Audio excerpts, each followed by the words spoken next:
چہرے کے پردے کے بارے میں بہت زیادہ حدیثیں ہیں۔ حضرت ام خلاد ایک خاتون تھی، ان کا بیٹا ایک غزوے میں شہید ہو گیا۔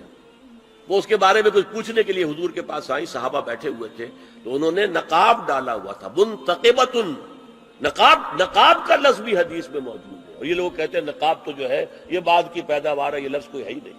حجاب کا لفظ قرآن میں ہے، جلباب کا لفظ قرآن میں ہے، خمار کا ذکر قرآن میں ہے، اور یہ منتقبۃ، نقاب ڈالی۔ لوگوں نے کہا عجیب عورت ہے یہ، اس کا بچہ شہید ہو گیا ہے، مطلب یہ کہ سخت صدمے کی کیفیت ہے، اور یہ اس وقت بھی اس نے نقاب ڈالی ہوئی ہے۔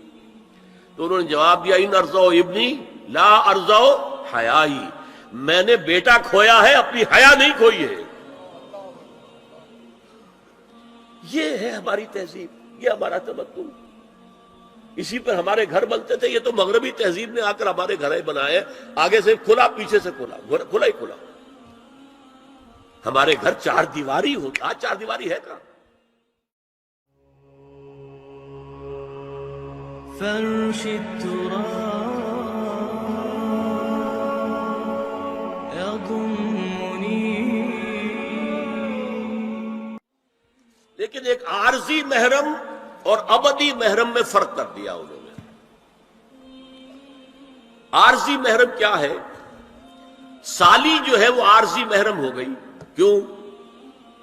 کہ جب تک اس کی بہن زندہ ہے جو آپ کی نکاح میں ہے، آپ کی شادی سالی سے تو نہیں ہو سکتی، تو جس سے شادی نہیں ہو سکتی وہ محرم ہو گیا، تو یہ عارضی محرم ہے۔ ہاں اگر آپ کی زوجہ فوت ہو جائے تو پھر نکاح ہو سکتا ہے، یہ عارضی اس وجہ سے ہے، پھر وہ نامحرم ہو جائے گا۔ تو اس اعتبار سے یہ ایک فتنہ ہے جو اس دور میں اٹھا ہے۔ محرم کوئی عارضی نہیں ہوتا، محرم وہی ہے جو ابدی محرم۔ دیکھیے دیور جبکہ اس کا شوہر ابھی زندہ ہو تو دیور سے پردہ کرے گی کہ نہیں؟ شادی تو نہیں ہو سکتی۔ ہاں بھائی مر جائے تو شادی ہو سکتی، اس کو انہوں نے کہہ دیا یہ عارضی محرم۔ اسی طریقے سے بھابھی جبکہ بھائی ابھی زندہ ہے، پردہ نہیں، وہ شادی نہیں ہو سکتی، بھائی فوت ہو جائے شادی ہو سکتی، عارضی ہو۔ یہ بالکل غلط ہے، بہت بڑا فتنہ ہے۔ محرم وہی ہے کہ جو ابدی محرم ہے، محرم ہے کہ اس پر حرام ہے اس پہ نکاح ہونا ہر حالت کے اندر۔ اور جہاں تک یہ رشتے ہیں باریک، سالی اور دیور، اس کے بارے میں تو حضور سے پوچھا گیا دیور کے بارے میں، تو آپ نے فرمایا الحم و موت، دیور تو موت ہے۔ اب آپ سوچئے ہمارے ہاں کو پردہ ہے دیوروں سے، کو پردہ ہے سالیوں سے، کو پردہ ہے نندونیوں سے؟ الحم و موت، موت کیوں؟ یہ دیور ہندی کا لفظ ہے، دیور کے بارے میں تو تصور یہ تھا کہ یہ دوسرا شوہر ہے، ور ہے، دیور دوسرا شوہر۔ حضور نے فرمایا الحم و موت، دیور تو موت ہے، موت کے درجے میں۔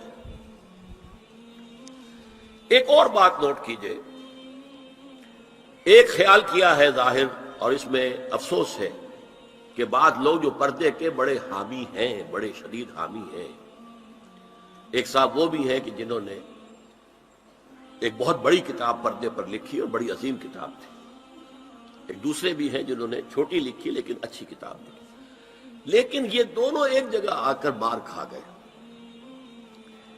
کہ یہ جو قریبی رشتہ دار ہیں ان کے ساتھ اتنی سختی نہیں ہونی چاہیے۔ حالانکہ فلسفہ سمجھ لیجیے اچھی طرح، جو قریبی رشتہ دار ہوں گے، کزنز ہیں، اب کزنز کا عیسائیوں کے ہاں شادی نہیں ہو سکتی، کزنز جو ہے جیسے سگے بھائی سے شادی نہیں ہو سکتی، کزنز سے بھی نہیں ہو سکتی، ان کا تو معاملہ اور ہو جائے گا۔ ہمارے ہاں تو شادی ہو سکتی، چچا زاد ہو، مامو زاد ہو، خالہ زاد ہو، شادی ہو سکتی۔ اس اعتبار سے جن سے جتنے زیادہ ربط کا معاملہ ہے اتنا ہی اندیشہ زیادہ ہے۔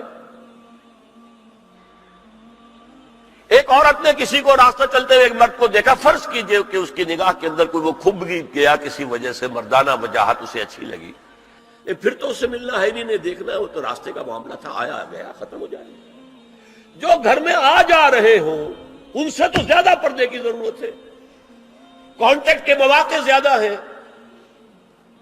بات شروع ہوگی بڑھتی چلی جائے گی کانٹیکٹ کی وجہ سے۔ اچھا اسی میں ایک بات دیکھیے، کچھ لوگ کہتے ہیں اچھا جی تو پھر مردوں کا بھی پردہ ہونا چاہیے۔ نہیں، عورت کا مرد کو دیکھنا کچھ اور ہے، مرد کا عورت کو دیکھنا کچھ اور ہے۔ مرد کی فطرت میں گرے اقدام ہے، آگے بڑھ کر کچھ ہے حاصل کرنا، عورت کی فطرت میں بلکہ اس کا حسن اس میں ہے گریز، پیچھے ہٹنا۔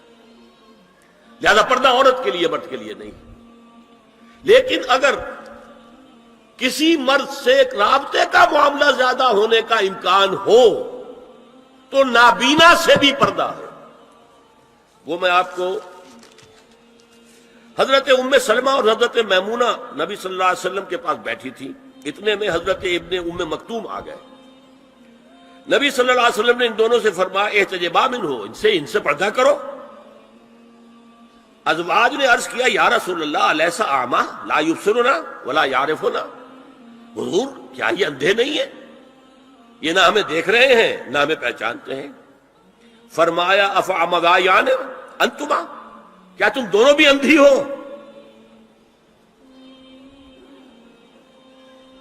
الا تبصران ہی، کیا تم نہیں دیکھ رہی ان کو؟ حضرت ام سلمہ تصریح کرتی ہیں ذالک بعد ان امر بالحجاب، یہ جب حجاب کا حکم آ گیا تھا تب حضور نے پھر یہ حکم دیا۔ اس کی وجہ کیا تھی؟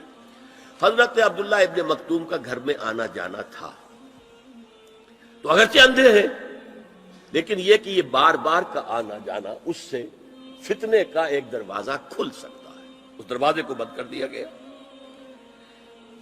حضرت عائشہ کے پاس ایک نابینا آیا تو انہوں نے اس سے پردہ کیا، کہا گیا کہ آپ اس سے پردہ کیوں کرتی ہیں، یہ تو آپ کو نہیں دیکھ سکتا۔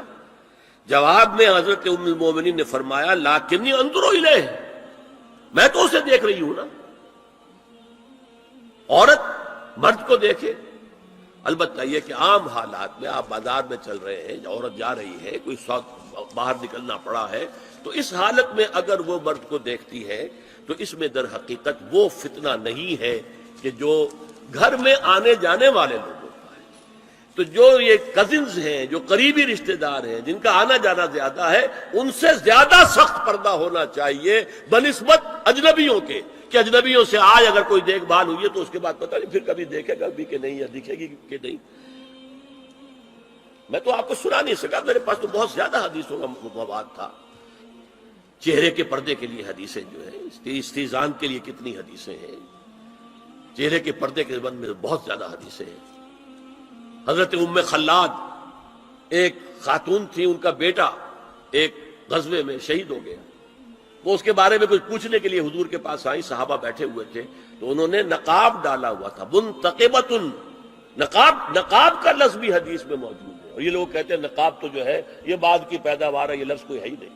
حجاب کا لفظ قرآن میں ہے، جلباب کا لفظ قرآن میں ہے، خمار کا ذکر قرآن میں ہے، اور یہ منتقبۃ نقاب ڈالی۔ لوگوں نے کہا عجیب عورت ہے یہ، اس کا بچہ شہید ہو گیا ہے، مطلب یہ کہ سخت صدمے کی کیفیت ہے، اور یہ اس وقت بھی اس نے نقاب ڈالی ہوئی ہے۔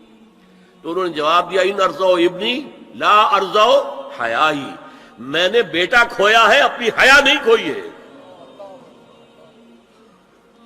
یہ ہے ہماری تہذیب، یہ ہمارا تمدن، اسی پر ہمارے گھر بنتے تھے۔ یہ تو مغربی تہذیب نے آ کر ہمارے گھر بنائے، آگے سے کھلا پیچھے سے کھلا، کھلا ہی کھلا۔ ہمارے گھر چار دیواری ہوتا، آج چار دیواری ہے کہاں؟ چار دیواری کے اندر چاروں طرف کنسٹرکشن، درمیان میں سین، دور سے کہیں کوئی نگاہ پڑ سکتی ہے تو پڑ سکتی ہے، آس پاس سے نہیں۔ اور ڈیوڑی اور مردانہ علیحدہ، کم سے کم بیٹھک تو علیحدہ ہو، ورنہ یہ کہ مردانہ پورا، ان کے لیے کوئی غسل خانہ وغیرہ بھی۔ یہ ہماری تہذیب تھی۔ اسپین کا آرکیٹیکچر پوری دنیا میں مشہور ہے، اور وہ یہی تھا، مورش آرکیٹیکچر، اس کو مورس کہتے تھے وہ عربوں کو، وہ یہی تھا، مرد گھر اس طرح کے بنتے تھے۔